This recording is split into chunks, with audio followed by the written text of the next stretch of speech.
Hello everyone, welcome back to Juris Legal Chambers. I am Vansh Nagpal and in today's session we'll discuss why jury trials were abolished in India.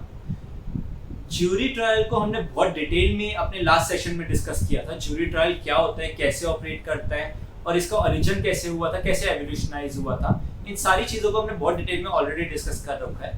And अगर आपने वो video नहीं देखी तो पहले वो video ज़रूर देखिए. आज की ये वीडियो उस वीडियो की कंटिन्यूएशन में ही है. सो ज्यूरी ट्रायल्स की इंडिया में जर्नी को हम आज की इस वीडियो में समझेंगे. ज्यूरी ट्रायल कैसे एवोल्यूशनाइज हुए, कैसे ऑपरेट करते थे, कैसे और क्यों अबॉलिश करे गए और क्या इन्हें रीइंस्टेट करा जा सकता है इंडिया के अंदर. ऑल्सो अगर आपके इससे रिलेटेड कोई भी डाउट्स होता है you can ask me in the comment section after the video. So let's begin the session. Trial को हमेशा दो कैटेगरीज में बांटा जाता है, jury trial and bench trial. Jury trial को हम ऑलरेडी डिस्कस कर चुके हैं. बेंच ट्रायल को हम बहुत डिटेल में आने वाले सेशन में डिस्कस करने वाले हैं. बेंच ट्रायल में हम ये भी समझेंगे कि double bench, higher bench, single bench, divisional bench, constitutional bench जैसी टर्म्स के क्या मतलब होते हैं. सो अगर आप उस सेशन को मिस नहीं करना चाहते जस्ट एंश्योर कि आपने चैनल को सब्सक्राइब कर रखा और आपने बेल आइकन भी दबा रखा है. इंडिया के अंदर जो फर्स्ट केस ज्यूरी ट्रायल का था वो 1665 में मद्रास के अंदर था. इस केस में एक ब्रिटिश वुमेन को अपनी इंडियन स्लेव के मर्डर के लिए चार्ज करा गया था. इस केस को टोटल 12 ज्यूरी मेंबर्स ने सुना था, जिसमें 6 इंग्लिशमैन थे और 6 पोर्चुगीज मेंबर्स थे. ज्यूरी ट्रायल को बाद में ईस्ट इंडिया कंपनी की इंडिया के अंदर डेवलपमेंट के साथ साथ बढ़ाया गया. प्रेसिडेंसी टाउन्स जो थे इंडिया के अंदर, कैलकाटा, मद्रास और बॉम्बे, इन तीनों में ही ज्यूरी ट्रायल को धीरे धीरे प्रमोट करा गया. जो भी यूरोपियंस या फिर ब्रिटिशर्स या फिर प्रिविलेज्ड इंडियंस होते थे, इनके लिए ही ज्यूरी ट्रायल को सिर्फ रखा गया था. ज्यूरी ट्रायल को एज अ प्रिविलेज यूज करा गया था उस टाइम तक इंडिया के अंदर.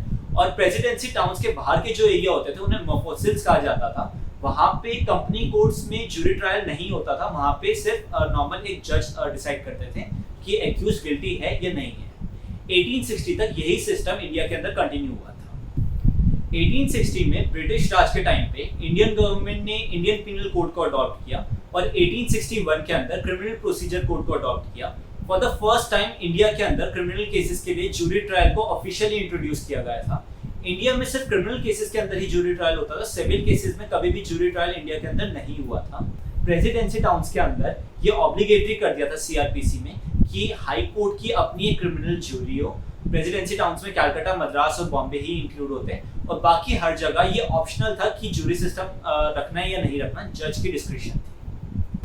सीआरपीसी 1861 के सेक्शन 274 और सेक्शन 275 के तहत टोटल 3 मेंबर्स की ज्यूरी बनती थी सेशन कोर्ट के अंदर स्मॉलर ऑफेंसेस को ट्राई करने के लिए और 9 मेंबर्स की ज्यूरी बनती थी हाई कोर्ट्स में सीरियस ऑफेंसेस को ट्राई करने के लिए. इंडिया में लिटरेसी रेट कम होने की वजह से कम आधे लोग या तो यूरोपियन होते थे या फिर अमेरिकन होते थे ज्यूरी के अंदर. और काफी केसेस में सारी की सारी ज्यूरी या तो यूरोपियंस और अमेरिकन मैन से भरी होती थी. कोई भी इंडियन वहां पे नहीं होता था. इंडिपेंडेंस मिलने के बाद कॉन्स्टिट्यूशन के अंदर 1950 में ज्यूरी ट्रायल के बारे में कुछ भी मेंशन नहीं करा गया, बट स्टिल इसे प्रैक्टिस काफी स्टेट में अभी करा जा रहा था.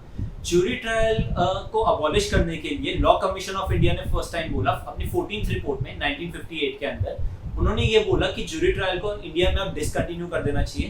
फर्स्टली बिकॉज ये एक एक्सपेंसिव मेथड है. सेकेंडली यहाँ पे ज्यूरी ट्रायल के अंदर लोग मीडिया से इन्फ्लुएंस होते हैं, लोग पब्लिक सेंटिमेंट से इन्फ्लुएंस होते हैं एंड सबसे जरूरी इंडिया के अंदर लिटरेसी रेट बहुत कम है, जिसकी वजह से पोटेंशियल ज्यूरी इंडिया के अंदर मिल ही नहीं सकती. उसी टाइम पे KM. Nanavati versus state of Maharashtra 1959 का एक बहुत फेमस केस पिक्चर में आया.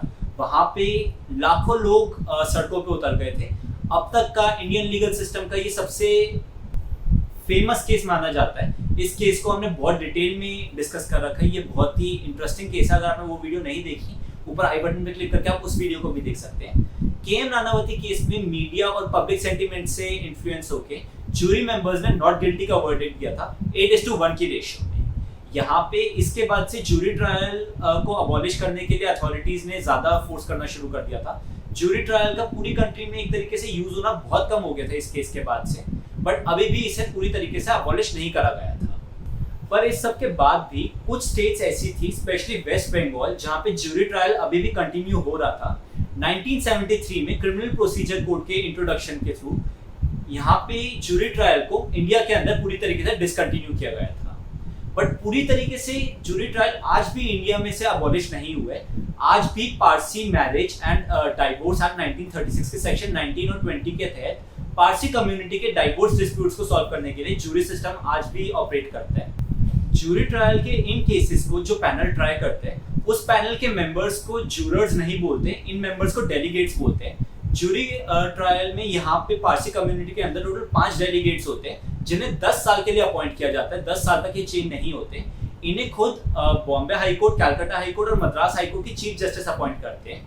यहाँ पे कोई भी टाइम स्पैन गिवन नहीं है कि इतने टाइम स्पैन के अंदर पारसी कम्युनिटी के डाइवोर्स डिस्प्यूट्स को जूरी ट्रायल में सॉल्व करना जरूरी है। ये जूरी सिस्टम जो है, जो पारसी कम्युनिटी के अंदर है, ये एक तरीके से अमेरिकन जूरी सिस्टम और इंडियन पंचायत सिस्टम का कॉम्बिनेशन है और ऐसा जूरी सिस्टम अभी इंडिया के अंदर और कहीं नहीं है। Parsis matrimonial and divorce act 1936 के सेक्शन 19 और सेक्शन 20 की कॉन्स्टिट्यूशनल वैलिडिटी को सुप्रीम कोर्ट में चैलेंज किया गया था। सुप्रीम कोर्ट ने यहाँ पे ये बोला था कि ये पारसी कम्युनिटी का रिलीजियस राइट है जिसमें सुप्रीम कोर्ट इंटरफेयर नहीं कर सकता। तो unless and until uniform civil code के थ्रू जूरी सिस्टम को अबॉलिश किया जाए, इसमें सुप्रीम कोर्ट इंटरफेयर नहीं करेगा। यूनिफॉर्म सिविल कोड का आइडिया क्या है, ये क्या कंसेप्ट है, अगर इसके बारे में आप समझना चाहते हैं आप मुझे नीचे कमेंट सेक्शन में बताइए। मैं कोशिश करूंगा कि यूनिफॉर्म सिविल कोड के ऊपर एक डिटेल लेक्चर बनाऊं जिसमें यूनिफॉर्म सिविल कोड का मतलब क्या है, इसका क्या आइडिया और इसे किस तरीके से इंडिया में इंप्लीमेंट किया जाएगा, इन सारी चीजों को हम डिटेल में डिस्कस करेंगे। बट यहाँ पे एक इम्पोर्टेंट क्वेश्चन ये आता है, क्योंकि अब इंडिया के अंदर लिटरेसी रेट इंप्रूव हो चुका है, क्या अब यहाँ पे जूरी सिस्टम को रीइंस्टेट किया जा सकता है? आज की डेट में टोटल इंडिया के अंदर लगभग 4.5 करोड़ केसेस पेंडिंग है बिफोर द जुडिशरी और जूरी ट्रायल अपने आप में एक बहुत स्लो प्रोसेस माना जाता है, एक प्रोलॉन्ग प्रोसेस माना जाता है, जिसकी वजह से इंडिया जैसी सोसाइटी के अंदर जूरी ट्रायल आज की डेट में कंटिन्यू नहीं हो सकता। बट इसमें आपका क्या ओपिनियन है, इंडिया के अंदर जूरी ट्रायल को कंटिन्यू करना चाहिए या नहीं करना चाहिए? आप अपना ओपिनियन नीचे कमेंट सेक्शन में लिख के बताइए। So that's it for today. We hope आपके लिए ये वीडियो हेल्पफुल रही होगी। अगर आपके कोई भी डाउट्स है आप मुझसे पूछ सकते हैं कमेंट सेक्शन में। ऑल्सो अगर ये वीडियो आपके लिए हेल्पफुल थी, आपको पसंद आई, just don't forget to like this video. अपने दोस्तों के साथ, अपने फैमिली मेंबर्स के साथ इस वीडियो को शेयर जरूर करिए। एंड अगर आपने चैनल को अब तक सब्सक्राइब नहीं करा, do subscribe the channel and don't forget to hit the bell icon. Thank you so much, all the best.